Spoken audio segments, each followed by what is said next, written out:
30 years ago, you would see changes, I feel, in the technology that would happen over every 5 years, every 7 years. You know, our industry is full of people who stopped investing in their business, and then 10 years from now, the business just isn't vibrant anymore. One of the things that we have to be cognizant of is that, this technology changes so rapidly now.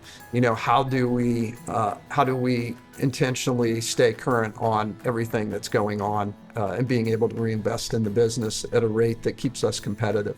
I think the hiring and the talent development is going to be one of the biggest challenges moving forward. One thing good about Metalworking Groups is they do every year buy something new. It's much more automated than it's ever been, put it that way. You still have to do some things to it, but it makes quoting much quicker. I never feel like I have to beg for information.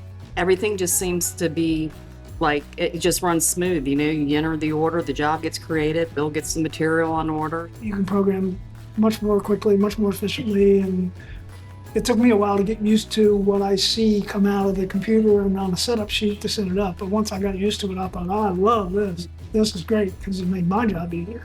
You know what I mean? And there was actually graphics that helped me understand what a programmer was wanting to do. Feels like, like I say, we're just always going up. Everything's always getting better. So I see a good future to it. Future-wise, we're looking at growth and doing it the right way. Prosperity is very important. I do think we've been working hard on that next generation. Maybe we'll call them the future legends. When I think of our future, we have got to keep growing the business. That affords opportunities for investment, it affords opportunities to hire and retain employees, and it affords opportunities to reinvest.